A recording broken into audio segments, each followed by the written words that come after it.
ದೇವರ ನಾಮಕ್ಕೆ ಸ್ತೋತ್ರವಾಗಲಿ.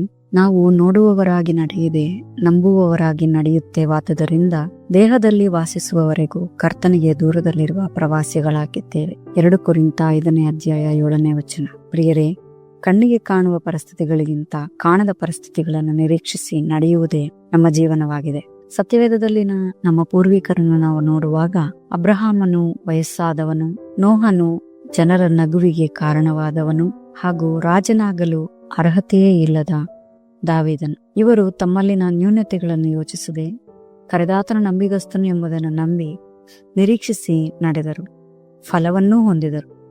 ನಾವು ನಮ್ಮ ಪ್ರತಿದಿನದ ಜೀವನದಲ್ಲಿ ಕಷ್ಟದ ಸಮಯಗಳನ್ನು ಹಾದು ಹೋಗುವಾಗ ಇದು ಸ್ವಲ್ಪ ಕಾಲವೇ ಎಂದು ತಿಳಿಯಬೇಕು. ಯಾವುದಾದರೂ ಒಂದು ವಿಷಯಕ್ಕಾಗಿ ಕಾಯುವಾಗ ಅದು ದೊರಕುವವರೆಗೂ ಅಥವಾ ಆ ವಿಷಯ ನಡೆಯುವವರೆಗೂ ತಾಳ್ಮೆಯನ್ನು ಹೊಂದಿದವರಾಗಿರಬೇಕು. ಇದರ ಕುರಿತು ಆಳವಾಗಿ ಚಿಂತನೆ ನಡೆಸುವಾಗ ಮೊದಲು ನಮ್ಮ ಆಲೋಚನೆಗಳಿಗಿಂತ ದೇವರ ಆಲೋಚನೆ ಉತ್ತಮವಾದದ್ದು ಎಂದು ನಂಬಬೇಕು. ಯೆರೆಮೀಯ 29:11ನೇ ವಚನದಲ್ಲಿ, ಇವರಿಗೆ ಗತಿಯಾಗಲಿ, ನಿರೀಕ್ಷೆ ಇರಲಿ ಎಂದು ನಾನು ನಿಮ್ಮ ವಿಷಯದಲ್ಲಿ ಮಾಡಿಕೊಳ್ಳುತ್ತಿರುವ ಆಲೋಚನೆಗಳನ್ನು ನಾನೇ ಬಲ್ಲೆನು. ಅವು ಅಹಿತದ ಯೋಚನೆಗಳಲ್ಲ, ಹಿತದ ಯೋಚನೆಗಳೇ. ನಾವು ಮಾಡುವ ಆಲೋಚನೆಯು ದೃಷ್ಟಿಗೆ ಕಾಣುವಷ್ಟು ಅಥವಾ ಅನುಭವದಷ್ಟು ಮಾತ್ರ ಇರುತ್ತವೆ. ಆದರೆ ದೇವರ ಆಲೋಚನೆ ತಾಯಿಯ ಗರ್ಭದಲ್ಲಿರುವಾಗಿಂದಲೂ ಮಣ್ಣಿಗೆ ಸೇರುವವರೆಗೂ ಯೋಚಿಸುವಂತವುದಾಗಿದೆ. ಆದ್ದರಿಂದ ಜ್ಞಾನೋಕ್ತಿ 3:5ರಲ್ಲಿ ಸ್ವಬುದ್ಧಿಯನ್ನೇ ಆಧಾರ ಮಾಡಿಕೊಳ್ಳದೆ ಪೂರ್ಣ ಮನಸ್ಸಿನಿಂದ ಯೆಹೋವನ ಮೇಲೆ ಭರವಸವಿಡು ಎಂಬುದಾಗಿ ಬರೆಯಲ್ಪಟ್ಟಿದೆ. ಇನ್ನೊಂದು ವಿಚಾರ ನಾವು ನೋಡುವುದಾದರೆ, ನಮ್ಮ ಕಣ್ಣಿಗೆ ಕಾಣುವುದೆಲ್ಲವೂ ಗತಿಸಿ ಹೋಗುತ್ತವೆ ಎಂಬುದನ್ನು ನಂಬಬೇಕು. ನಮ್ಮ ಕಣ್ಣಿಗೆ ಕಾಣುವುದೆಲ್ಲವನ್ನೂ ನೋಡಬೇಕು, ನಾಲಿಗೆಗೆ ರುಚಿಯಾಗಿರುವುದೆಲ್ಲವನ್ನು ತಿನ್ನಬೇಕು ಮತ್ತು ವಿಧ ವಿಧವಾದ ಉಡುಪುಗಳನ್ನು ಧರಿಸಿ ಆನಂದಿಸಬೇಕು ಎಂದು ನಮ್ಮ ಮನಸ್ಸು ಹಾಗೂ ದೇಹವು ಅಪೇಕ್ಷಿಸುತ್ತದೆ. ಆದರೆ ಇವೆಲ್ಲವೂ ಗತಿಸಿ ಹೋಗುವುದು ಹಾಗೂ ನಾಶವಾಗುವಂತವುಗಳಾಗಿವೆ. 1 ಯೋಹಾನ 2:17ರಲ್ಲಿ ಲೋಕವು ಅದರ ಆಸೆಯು ಗತಿಸಿ ಹೋಗುತ್ತವೆ ಎಂಬುದಾಗಿ ಸತ್ಯವೇದವು ತಿಳಿಸುತ್ತದೆ.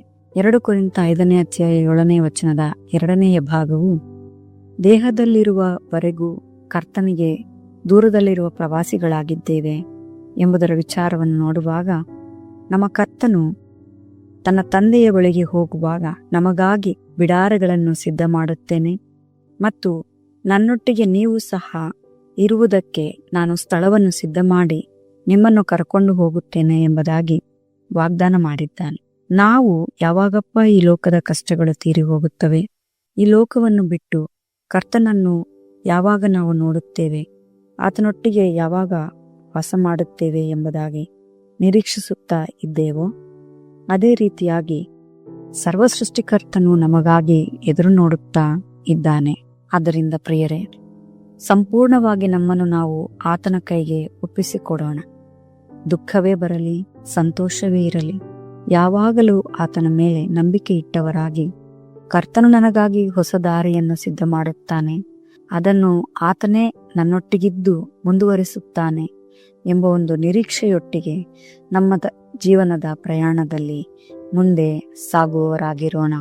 ಈ ಕಾರ್ಯಕ್ರಮದ ಬಗ್ಗೆ ನಿಮ್ಮ ಅಭಿಪ್ರಾಯ, ಸಲಹೆಗಳು ಹಾಗೂ ಯಾವುದೇ ಪ್ರಾರ್ಥನಾ ಮನವಿಗಳಿದ್ದಲ್ಲಿ ನಮ್ಮ ದೂರವಾಣಿ ಸಂಖ್ಯೆಗೆ ನೀವು ಕರೆ ಮಾಡಬಹುದು. ನಮ್ಮ ದೂರವಾಣಿ ಸಂಖ್ಯೆ 9902606453. ನಿಮ್ಮ ಅಭಿಪ್ರಾಯಗಳನ್ನು ಇಮೇಲ್ ಮೂಲಕವೂ ನಮಗೆ ತಿಳಿಸಬಹುದು. ನಮ್ಮ ಇಮೇಲ್ ಐಡಿ info@fibaonline.org. ವಂದನೆಗಳು.